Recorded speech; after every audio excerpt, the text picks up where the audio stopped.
তাদেরকে দুজন বা তিনজনের মধ্যে তো একজন তো আবার ভেজাল ছিল, যেটা দেখলাম আর কি। ওই হুম। দুজনকে বা তিনজনকে ওখানে পরিচয় করে দেওয়ার সময় মাস্টার মাইন্ড না বলে যদি বলতেন ওয়ান অফ দোজ লিডার্স, মানে মোট লিডারদের একজন, তাহলে বোধহয় জিনিসটা সবচেয়ে ভালো হতো। মানে আমরা অনেকগুলো ভিডিও দেখেছি যারা এরপরে গণভবনে গিয়েছে, তারা আমি না, দেখেছি ওটা একটা আমাকে গ্রুপ, বল। বিভিন্ন স্তরের মানুষ, একদম খেটে খাওয়া মানুষ থেকে মধ্যবিত্ত উচ্চবিত্ত, ওখানে দাঁড়িয়ে আল্লাহর কাছে দোয়া করতেছে এবং অঝোর ধারায় কান্না করতেছে যে আল্লাহ আমাদেরকে এই টাইরেন্ট থেকে রক্ষা করছে। তার সিও প্রত্যেককে জবাবদিহিতা করতে হবে, কিন্তু জবাবদিহি করা হচ্ছে না। এই কারণেই মানে সেনাবাহিনীর মধ্যে যারা আয়নাঘর করেছে, করেছে, এদের কেউই সবাই স্ব পদে বহাল আছে। ম্যাক্সিমাম যেটা হচ্ছে এক পোস্টিং অর্ডার থেকে আরেক জায়গায় করা হয়েছে। আমি যেটা বলতে চাই যে এই বাংলাদেশের একটা কালচার যে ক্রেডিট নেওয়া, আহ, নেওয়া না নেওয়া, ডিফেন্ড করা, এটা আমি ব্যক্তিগতভাবে চরম এবং অপছন্দ করি। এটা যদি আমি উল্লেখ করি যে কর্নেল মুস্তাফিজ, আপনিও তো কাজ করেছেন আপনার জায়গা থেকে। এই যে বাংলাদেশে ইন্টারনেট বন্ধ ছিল, আমরা কিন্তু কেউ থেমে থাকি নাই। আমরা কিন্তু প্রতিনিয়ত, কারেক্ট, আপনি কারেক্ট, বা আমরা যারা অ্যাক্টিভিস্ট ছিলাম সবাই কিন্তু কারেক্ট, মানে সজাগ ছিলাম যখন বাংলাদেশে ইন্টারনেট বন্ধ ছিল। কারেক্ট, তো সবার জায়গা থেকে কিন্তু সবাই কাজ করেছে। তো কারেক্ট, সেখানে এই কারেক্ট, যে ক্রেডিট কারেক্ট। নেওয়ার ব্যাপারটা। জি, জি, জি। এখন মনে করেন যে অ্যাকচুয়ালি আমার যে পার্সোনাল কনসেপ্ট সেটা হচ্ছে, আম, আমি বাংলাদেশের নাগরিক। আমি বাংলাদেশের আর্মিতে 28 বছর চাকরি করেছি। সো আমরা সবাই কনসিডার করি দেশটা আমাদের মা। সো আপনি যদি কনসিডার করেন যে আপনার মায়ের প্রতি কোনো অ্যাগ্রেশন বা অনিয়ম হইলে আপনি সন্তান হিসেবে তার পাশে দাঁড়াবেন। বাট আপনি কিন্তু আহ, তাকে সেভ করে you don't ask for ways যে আপনি ক্রেডিট বা নেন না। বাট আমি ওইভাবে জিনিসটা দেখি। বাট আমাদের মধ্যে এই ক্রেডিট নেওয়া এবং দেওয়া, এটা অবশ্যই আওয়ামী লীগ শুরু করেছে। যে ভাই যেটা বলতেছিলেন যে আহ, শেখ মুজিব ছিলেন জেলে, এবং অ্যাকচুয়ালি উনি তখন জানতেনও না, মানে অ্যাকচুয়ালি উনাকে যখন ওই লন্ডনের পথে নিয়ে যাওয়া হয়েছে, লন্ডনে গিয়ে উনি জানতে পারছেন যে বাংলাদেশ স্বাধীন হয়েছে। এর আগ পর্যন্ত উনি জানতেনই না।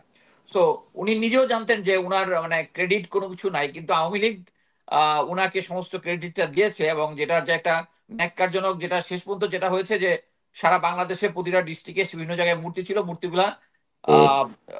আহ কিভাবে ভেঙেছে লোকজন, সাধারণ জনগণ। এটা হচ্ছে একটা চরম একটা, যে তারা যে জায়গায় শেখ মুজিবকে নিয়ে যেতে চাইছিল, ওয়ারেস তারা একদম তাকে মাটিতে ভুলুন্ঠিত করে দিয়েছে।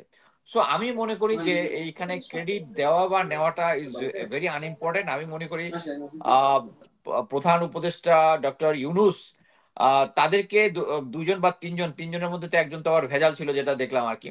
ওই হুম। দুজনকে বা তিনজনকে ওখানে পরিচয় করে দেওয়ার সময় মাস্টার মাইন্ড না বলে যদি বলতেন ওয়ান অফ দোজ লিডার্স, মানে মোট লিডারদের একজন, তাহলে বোধহয় জিনিসটা সবচেয়ে ভালো হতো। বাট এই সিচুয়েশনে আমরা মনে করি যে আমরা কে এটার ক্রেডিট নিল না নিল এটা নিয়ে আমাদের বেশি এটাকে বড় ইস্যু করারও কোনো আমি দেখি না, মানে লাভ দেখি না। বাট আমি যেটা মনে করি যে প্রফেসর ইউনুসের যে আমেরিকা ভিজিট, যেটা এটা আন্তর্জাতিকভাবে এটা একটা সফল। এবং যেহেতু ওয়ার্ল্ড লিডাররা ওনাকে রেকগনাইজ করেছেন এবং উনি তার স্বমহিমায় যে অনুষ্ঠানগুলোতে আছেন, আগে দেখা যেত যে বাইডেনের সাথে সেলফি তোলার জন্য শেখ হাসিনা যেত, কিন্তু দেখা যাচ্ছে আমাদের প্রফেসর ইউনুসের সাথে লোকজন সেলফি তোলার জন্য বা তাকে সম্মান দেখাচ্ছে, সবাই তার সাথে ছবি তুলতে যাচ্ছে।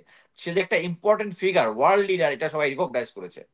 তো এটাতে আমরা ধরে নিতে পারি যে আমি আমেরিকার সাথে বাংলাদেশের যে সুসম্পর্ক, যেটা এটা ফিউচারে আরো বৃদ্ধি পাবে এই প্রফেসর ইউনিসের আন্ডারে।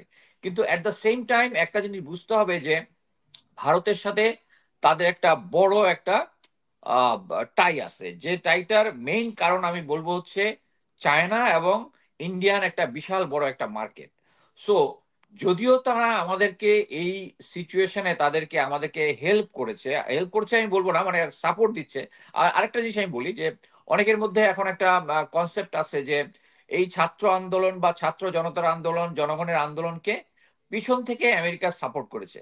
আমি এটা স্ট্রংলি ডিনাই করবো কি জন্য? কারণ আপনারা একটা ভিডিও দেখেছেন যে পুলিশ একটা অফিসার বলতেছে যে একজনকে মারি একজনই মরে, আর কেউ যায় না। এতে হুম। আমাদের যে জনগণের যে ডেডিকেশন, এই ডেডিকেশন কোনো ফরেন পাওয়ার আমাদেরকে কানে কোনো মন্ত্র পড়ে দিয়ে এটা দিতে পারবে না। এটা আমাদের নিজস্ব, আমাদের ছাত্র জনতা এই পরিমাণ ডেডিকেশন পর্যায়ে পৌঁছেছে শেখ হাসিনাকে তাদেরকে টপল করতেই হবে ওই ডেডিকেশন নিয়ে। এবং আমরা অনেকগুলো ভিডিও দেখেছি যারা এরপরে গণভবনে গিয়েছে, তারা আমি না, দেখেছি ওটা একটা আমাকে গ্রুপ, বল। বিভিন্ন স্তরের মানুষ, একদম খেটে খাওয়া মানুষ থেকে মধ্যবিত্ত উচ্চবিত্ত, ওখানে দাঁড়িয়ে আল্লাহর কাছে দোয়া করতেছে এবং অঝোর ধারায় কান্না করতেছে যে আল্লাহ আমাদেরকে এই টাইরেন্ট থেকে রক্ষা করছে। সো আমি মনে করি না যে আমেরিকানরা এটার মধ্যে একটা মানে এই ডেডিকেশনটা আমাদের ভিতরে ওরা ঢুকিয়ে দিয়েছে। সো এটা আমাদের নিজস্ব একান্ত নিজস্ব বিজয় শেখ হাসিনার বিরুদ্ধে।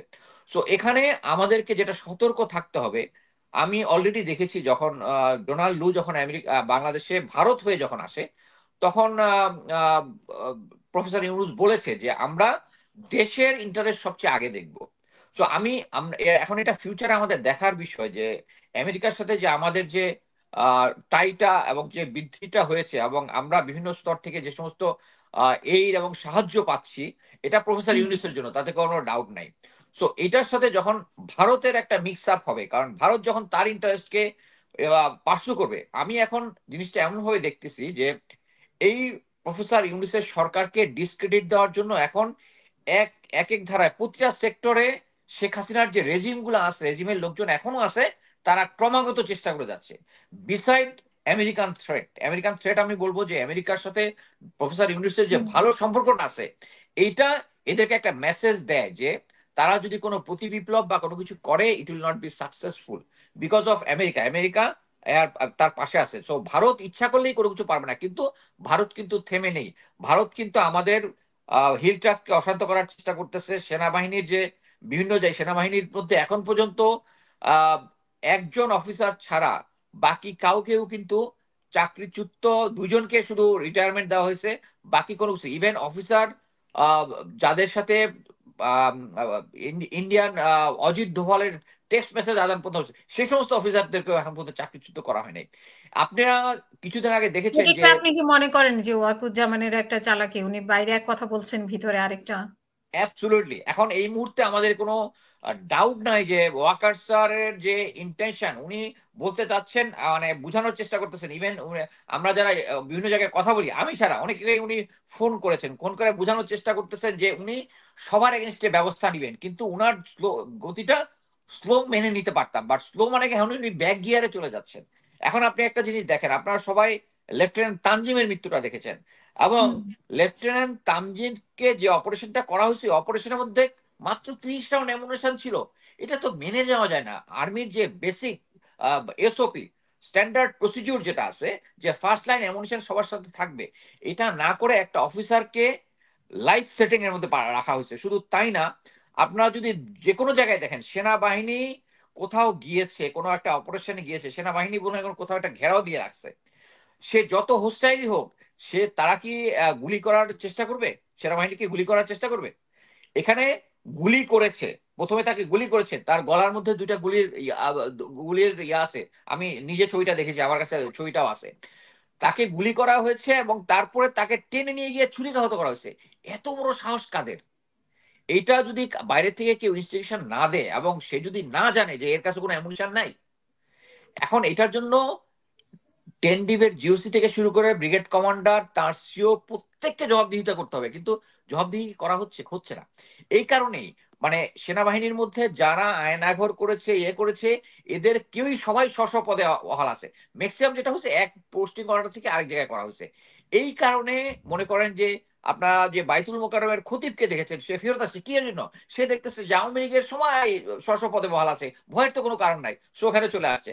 এবং এটা প্রতিটা সেক্টরেই হচ্ছে, প্রতিটা সেক্টরে হচ্ছে। এবং সেম জিনিস যারা যারা উপদেষ্টা নিয়োগ হচ্ছে, তারাও আমি মনে করি যে সেনাবাহিনী থেকে যারা হয়েছে তারাও জেনারেল ওয়াকারের অ্যাডভাইসে হয়েছে।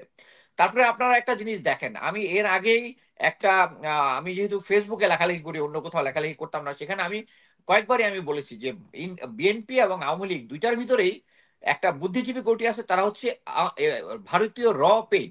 তারা সবসময় সরকারকে বোঝায় যে আমরা যদি ভারতের সাথে যোগাযোগ না রাখি বা খাতির না করি, তাহলে আমরা ক্ষমতায় যেতে পারবো না। এইটা হচ্ছে আমাদের হুম। রাজনৈতিক দলগুলোর সবচেয়ে মেইন উইক পয়েন্ট। বাট এটা তারা উদাহরণ সহকারে দেখে না যে এই আমেরিকার নাকের পাশে কিউবা আছে, এত বছর ধরে টিকে আছে অ্যাজ এ ইন্ডিপেন্ডেন্ট স্টেট এবং আমেরিকার বিরোধিতা করে।